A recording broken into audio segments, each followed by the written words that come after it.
کیا حضرت فاطمہ رضی اللہ تعالیٰ عنہ حیض سے پاک تھیں؟ رسول اللہ صلی اللہ علیہ وآلہ وسلم نے ارشاد فرمایا، میری بیٹی فاطمہ انسانی حور ہے جس نے کبھی گندگی کے خون نہیں دیکھا۔ ایک صحابی نے پوچھا کہ پھر بنا حیض کے بچے کس طرح؟ بسم اللہ الرحمن الرحیم۔ حضور نبی آخر الزمان صلی اللہ علیہ وآلہ وسلم اور حضرت خدیجہ الکبریٰ رضی اللہ تعالیٰ عنہ کی سب سے چھوٹی صاحبزادی کا نام حضرت فاطمہ الزہرا رضی اللہ تعالیٰ عنہ تھا۔ آپ بہت لاڈلی صاحبزادی تھیں، لیکن آپ کو بچپن میں بڑی مشکل اور کٹھن حالات کا سامنا کرنا پڑا۔ ایک طرف چھوٹی سی عمر میں سر سے ماں کا سایہ اٹھ گیا تو دوسری جانب دشمنان اسلام کی طرف سے اللہ کے پیارے رسول صلی اللہ علیہ وسلم کو اذیتیں اور تکلیفیں پہنچائی جا رہی تھیں۔ کبھی ابو جال کی سختی کی شکایت لے کر بارگاہ رسالت میں صلی اللہ علیہ وسلم میں حاضر ہوتے ہیں، تو کبھی اپنے والد محترم حضرت محمد صلی اللہ علیہ وسلم کے بارے میں کفار کے ناپاک منصوبے دیکھ کر اشک بہاتی تھیں۔ رحمت للعالمین صلی اللہ علیہ وسلم کے بابرکت کندھوں سے غلاظت دور کرنے پہنچتی ہیں۔ حضرت عبداللہ بن عباس رضی اللہ تعالیٰ عنہ فرماتے ہیں کہ ایک دن حضرت فاطمہ الزہرا رضی اللہ تعالیٰ عنہ سرکار دو عالم صلی اللہ علیہ وسلم کی بارگاہ میں ایسے تشریف لائیں کہ آپ کے چشمان کرم سے آنسو رواں تھے۔ غمخوار امت صلی اللہ علیہ وسلم نے اس کا سبب پوچھا تو فرمایا، ابا جان میں کیوں نہ روں؟ کفار قریش کا ایک گروہ حجر اسود کے پاس لات و عزا اور منات کی قسمیں کھا رہا ہے کہ اگر آپ صلی اللہ علیہ وسلم کو دیکھ لیا تو شہید کر دیں گے، اور ان میں سے کوئی شخص ایسا نہیں کہ جس نے آپ صلی اللہ علیہ وسلم کے مقدس خون سے اپنا حصہ پہچانا نہ ہو۔ اس پر آپ صلی اللہ علیہ وسلم نے ارشاد فرمایا، میری بیٹی وضو کا برتن لے کر آؤ۔ چنانچہ آپ صلی اللہ علیہ وسلم نے وضو فرمایا اور مسجد کی طرف روانہ ہو گئے۔ جب کفار قریش نے رسول اللہ صلی اللہ علیہ وسلم کو دیکھا تو بول اٹھے، یہ رہے وہ۔ پھر ان کے سر جھک گئے اور ان کی ٹھوڑی ان کے سامنے ساکت ہو گئی، یہ اپنی آنکھیں تک نہ اٹھا سکے۔ رسول اللہ صلی اللہ علیہ وسلم نے ایک مٹھی میں خاک لے کر ان پر ماری اور ارشاد فرمایا، ان کے چہرے بگڑ گئے تو جس شخص کو ان میں سے کوئی کنکری لگی وہ بدر کے دن کفر کی حالت میں قتل کر دیا گیا۔ خواتین اسلام کے لیے سیدہ کائنات رضی اللہ تعالیٰ عنہ کی ذات بابرکت اسی طرح اسوہ کامل ہے، جس طرح نبی اکرم صلی اللہ علیہ وسلم کی ذات کو اللہ تعالیٰ نے پوری کائنات کے لیے اسوہ حسنہ قرار دیا۔ آپ تسلیم و رضا کی کھیتی کا حاصل اور مسلمان ماؤں کے لیے مکمل اور اعلیٰ ترین نمونہ ہے۔ دختران اسلام ہر شعبہ زندگی میں اپنے آپ کو حضرت سیدہ فاطمہ الزہرا رضی اللہ تعالیٰ عنہ کی حیات مقدسہ کے آئینے میں دیکھیں تو ایک مثالی بیٹی، بہن، بیوی اور ماں کی خصوصیت درجہ کمال پر ملتی ہیں۔ شہزادی کنین اور شمع بستان حرم نبی صلی اللہ علیہ وسلم حضرت سیدہ فاطمہ الزہرا کی سیرت اور حیات طیبہ ہر دور کے مسلمان خواتین کے لیے ہر لحاظ سے نمونہ کمال اور واجب الاتباع ہے۔ لہٰذا آپ رضی اللہ تعالیٰ عنہ کی حیات مقدسہ سے روشنی کشید کر کے موجودہ دور کی خواتین کو واضح نمونہ عمل دکھانا وقت کی اہم ترین دینی ضرورت ہے۔ اس لیے ہر خاتون اگر وہ معاشرے میں نیکی، بھلائی اور حسن عمل کے نقوش چھوڑنا چاہتی ہو تو اس کے لیے اپنی پوری زندگی کو نبی آخر الزمان صلی اللہ علیہ وسلم کے گھر مواجین پروان چڑھنے والی اسوہ زہرا رضی اللہ تعالیٰ عنہ میں ڈھالے بغیر کامیابی ممکن نہیں۔ شہزادی کنین حضرت سیدہ فاطمہ الزہرا بعثت نبی صلی اللہ علیہ وسلم کے 5 سال کی تھی۔ اس عمر میں بالعموم ہر بچہ خارجی حالات و واقعات کا شعور رکھتا ہے۔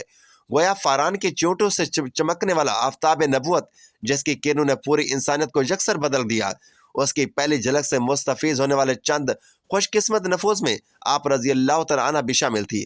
نبی اکرم صلی اللہ علیہ وسلم جب غار حرا سے کئی دنوں بعد لوٹتے ہوں گے تو یقیناً سیدہ دوڑ کر دروازے پر آپ صلی اللہ علیہ وسلم کا استقبال کرتی ہوں گی، اور سرور کائنات صلی اللہ علیہ وسلم نے پکڑ کر ان کا اپنے منور سینے سے لگاتے ہوں گے۔ یوں ابتدائے وہی اور اس کی جملہ کیفیات نہ صرف آپ نے ملاحظہ فرمائی بلکہ تجلیات الہیہ جذب کرنے کا موقع بھی ملتا رہا۔ نیز اسلام کی خواتین اول حضرت خدیجہ الکبریٰ رضی اللہ تعالیٰ عنہ کی تربیت نے بھی آپ کی زندگی پر گہرے اثرات مرتب کیے۔ حضرت سیدہ فاطمہ الزہرا آپ نے اخلاق، ذات و صفات، عبادات اور قول و فعل نے رسول خدا صلی اللہ علیہ وسلم کے ساتھ سب سے زیادہ مشابہ تھیں۔ ایسا کیوں نہ ہوتا؟ آپ رضی اللہ تعالیٰ عنہ بچپن سے لے کر تعدیم زیست حضور صلی اللہ علیہ وسلم کے جتنے قریب رہی ہیں اس کا لازمی تقاضا بھی یہی تھا، اور پھر آپ ہی سے حضور صلی اللہ علیہ وسلم کا نسل مبارک آگے چلنا تھا۔ اس لیے قدرت نے آپ کو رسالت محمد صلی اللہ علیہ وسلم کا مکمل پرتو بنا دیا تھا۔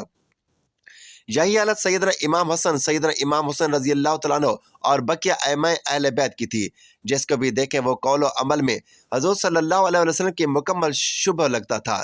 حضرت سیدہ فاطمہ زہرا رضی اللہ تعالیٰ عنہ نے مبدع فیض صلی اللہ علیہ وسلم سے فیوزات ظاہر و باطنی کے علاوہ ذہانت کا وافر حصہ پایا، اس لیے ہر ذہین بچے کی طرح آپ بھی مظاہر قدرت کو دیکھ کر اس کے خالق کا سراغ لگاتی۔ حضرت سیدہ فاطمہ زہرا کی ساری زندگی فکر فاقہ اور تنگ دستی میں گزرتی۔ کنین کے مالک کی لاڈلی 2-3 دن کچھ کھائے پیے بغیر رہتی، لیکن حرف شکایت زبان پر نہ لاتی۔ حضرت علی رضی اللہ تعالیٰ عنہ دین فرائض سے فرصت پا کر محنت مزدوری کرتے، جو ملتا وہ لا کر سیدہ کائنات رضی اللہ تعالیٰ عنہ کے ہاتھ میں رکھ دیتے، اور آپ رضی اللہ تعالیٰ عنہ اسے صبر و شکر کے ساتھ قبول فرما لیتی۔ کبھی ایسا نہیں ہوا کہ فکر و تنگ دستی آپ دونوں کی خوشگوار تعلقات پر اثر انداز ہوئی ہو۔ تنگ دستی پر صبر و ضبط کر لینا شاید آسان ہو، لیکن اس حالت پر راضی اور خوش ہو کر اللہ کا شکر ادا کرتے رہنا اور چہرے پر کبھی ناگواری کے آثار تک نہ لانا بہت بڑے حوصلے اور پختہ کردار کی علامت ہے۔ حضرت علی رضی اللہ تعالیٰ عنہ فرماتے ہیں، فاطمہ رضی اللہ تعالیٰ عنہ جس طرح اللہ تعالیٰ کی عبادت کو فریضہ سمجھتی، اسی طرح میری اطاعت بھی کرتی تھی۔ عبادت اور ریاضت کے انتہائی سخت معمولات میں انہوں نے میری خدمت میں ذرا بھر بھی فرق نہ آنے دیا۔ وہ ہمیشہ گھر کی صفائی کرتی، چکی پر گرد و غبار نہ پڑنے دیتی، صبح کی نماز سے پہلے بچھونا تاہ کر کے رکھ دیتی، گھر کے ہمیشہ برتن صاف ستھرے رہتے، ان کی چادر میں پیون ضرور ہوتے ہیں مگر وہ کبھی میلی نہ ہوتی تھی۔ ایسا کبھی نہیں ہوا کہ گھر میں سامان و خورد و نوش موجود ہو اور انہوں نے کھانا تیار کرنے میں دیر کی ہو۔ خود پہلے کبھی نہ کھاتی، زیور اور ریشمی کپڑوں کی کبھی فرمائش نہ کی، طبیعت میں بے نیازی رہی، جو ملتا اس پر صبر شکر ادا کرتی، میری کبھی نافرمانی نہیں کی، اس لیے میں جب بھی صبر شکر کے اس پیکر کو دیکھتا تو میرے تمام غم غلط ہو جاتے۔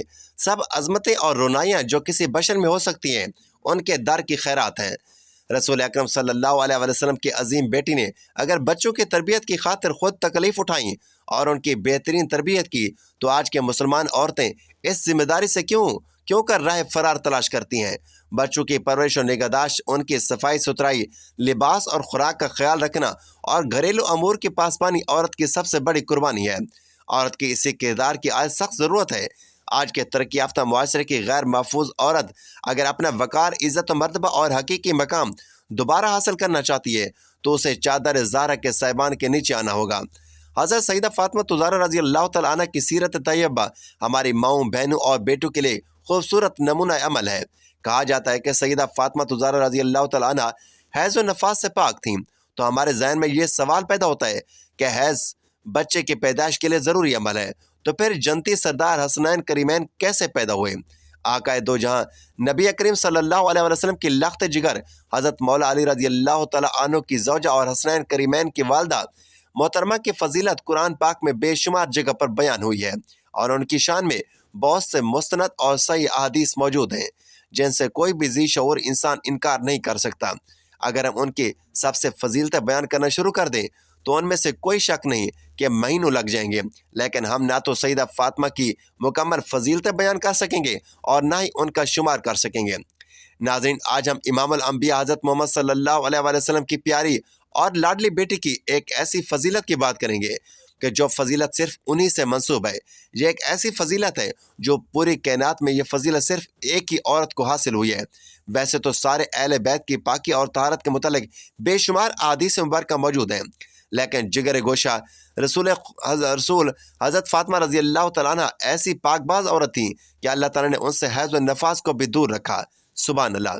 مسلم شریف کی حدیث ہے جس کو امام احمد بن حنبل اور امام نسائی نے بھی نقل کیا۔ روایت کچھ اس طرح ہے، حضرت صوفیہ بنت شیبہ کہتی ہیں کہ حضور نبی کریم صلی اللہ علیہ وسلم صبح کے وقت بیت تشریف لائے۔ آپ صلی اللہ علیہ وسلم نے ایک چادر اوڑھ رکھی تھی جس پر سیاہ اون کے کجاموں کے نقش بنے ہوئے تھے۔ حضرت حسن بن علی رضی اللہ تعالیٰ عنہ آئے تو آپ صلی اللہ علیہ وسلم نے انہیں اس چادر میں داخل کر لیا۔ پھر حسین رضی اللہ تعالیٰ عنہ آئے اور ان کے ہمراہ چادر میں داخل ہو گئے۔ پھر سیدہ فاطمہ زہرا رضی اللہ تعالیٰ عنہ آئیں اور آپ صلی اللہ علیہ وسلم نے ان کو بھی چادر میں داخل کر لیا۔ پھر حضرت سیدنا علی رضی اللہ تعالیٰ عنہ آئے تو آپ صلی اللہ علیہ وسلم نے انہیں بھی چادر میں لے لیا۔ پھر آپ صلی اللہ علیہ وسلم نے قرآن پاک کی یہ آیت مبارکہ پڑھی، اے اہل بیت، اللہ تو یہی چاہتا ہے کہ تم سے آلودگی دور کر دے اور تم کو خوب پاک و صاف کر دے۔ آپ رضی اللہ تعالیٰ عنہ کا لقب فاطمہ اور بطول ہے۔